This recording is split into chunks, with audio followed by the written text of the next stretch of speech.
I think fourth quarter of this year, U.S. comes out of recession. I'm calling it the Chamerica recovery, Chinese first, then the U.S.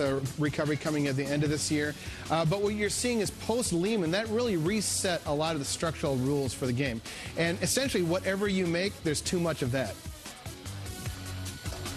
Well, there's coining a new term there, Chimerica recovery, the bilateral relationship between the G2, China and America. Not long ago, we used to use Chindia. Boy, Chimerica. You learn a new piece of the lexicon every single day. Laura Tyson at the University of California, also an economic advisor, a top brain to Obama, says America should consider a second stimulus package on top of the $800 billion they already stuck in earlier this year. Michelle has all the details. How do you feel about that as a taxpayer in America, about more bailouts on top of bailouts and interest on top of interest coming from your hard-earned efforts, Michelle? Bernie, I'm still enjoying the ring that Chimerica has to it. That's a nice little ring to that. But Laura Tyson, well, yes, Bernie, she says that the economy is, in fact, a sicker patient than we thought and requires more medicine. And whilst that first package will have a positive impact, she says it is just too small. We're in a situation where the economic outlook is very uncertain. The risks are all on the downside. We look like the economy is weaker than expected. Why not begin to think about, over the next several months, whether we need a stimulus package and what it should include, so we're ready as we get more information. Now, this is quite a departure from what we've heard from the administration before. Now, even though Tyson stressed that she was speaking for herself and not for the administration, her comments do directly contradict other White House officials, like Vice President Joe Biden, who says it's too soon to discuss a second stimulus because the first one hasn't fully taken effect yet. And this really just reflects the larger debate that we're seeing in Washington and, in fact, Bernie, all over the country of just how effective the stimulus package has been or hasn't been.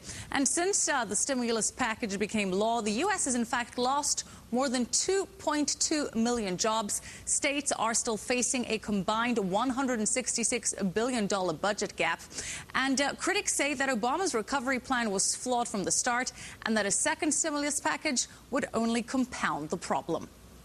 Everything's worked the way it was supposed to, by and large, but we're not seeing a big impact on the economy. I think that tells you the limits of the ability of the government to run things from Washington. You really have to get the private sector moving, and that's it. Now, Bernie, President Obama told reporters in Moscow that the stimulus money will begin to make an impact, and that will be felt by the end of the year. Now, to answer your question, how do I personally feel? Well, I'm not a big believer in these little stimulus checks, Bernie. Let's ask your guest, Rob Morris, what he has to say. Bob, what do you have to say about stimulus? Are you a stimulating kind of guy?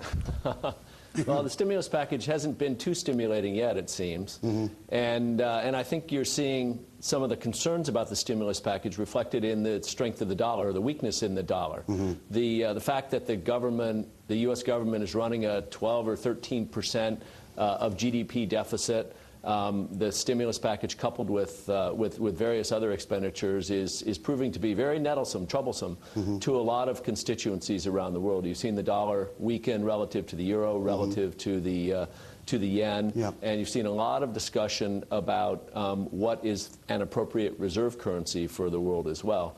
I think that as it relates to the stimulus itself, that it's probably too early to tell just how effective it's been on a relative basis. A lot of the stimulus expenditures are designed to take place in the second half of 2009 and in 2010. From my own perspective, some of the most effective parts of the stimulus package, which constitute a minority, are the investments in infrastructure that the U.S. desperately needs in rail, in roads, in other infrastructure. That sets the foundation for growth long term. Stimulus spending that puts money into individuals' pockets so they can go out and spend it, it seems to me, is compounding some of the same issues that got the U.S. into its current situation. So you have this paradox of thrift issue.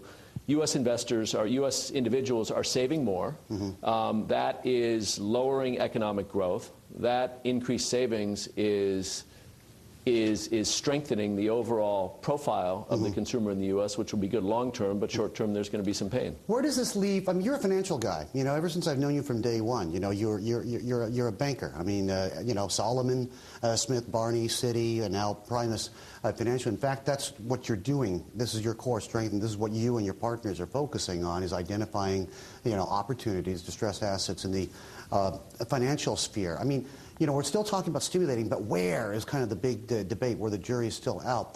We're through the storm with the banks, aren't we? We've tarped them in America, done the stress test, and now it's up to them to get their collective acts together. Well, we'll see in second quarter earnings just how through the weakness, period of weakness that we've seen at this point. One of the ongoing issues for banks, which have continued to show a lot of weakness, is their exposure to the retail customer. Credit card defaults generally track unemployment, and credit cards often are used as a bridge between jobs, as an example. So credit card defaults are rising now, and there's literally trillions of dollars of credit card debt outstanding. I think the U.S. holds the record for the credit card debt per capita. Commercial mortgages still have some issues around them. So many commercial mortgages were securitized in a way that can't be replicated today. So as they come due, the banks have to find alternative sources of funding for some of those commercial mortgages. So there are still going to be some periods of weakness and some areas of weakness for banks. Okay. Let me bring in Michelle. Michelle. Hi there again, Mr. Morse. Well, one of the other comments that Tyson said is that the U.S. should shift away from its dependence on consumption to grow, and that the dollar will need to weaken in the longer term to promote this export-led growth. What are your thoughts on this? I agree with that, Michelle. I think that with a 70% of the economy dependent on the consumer, that's probably too much for the U.S. And as I said before, investment in infrastructure, investment in manufacturing, and a more competitive currency that allows the U.S. to compete effectively across the world is definitely a precondition for sustainable growth in the U.S. Okay. Bob, hang on. Thanks, Michelle.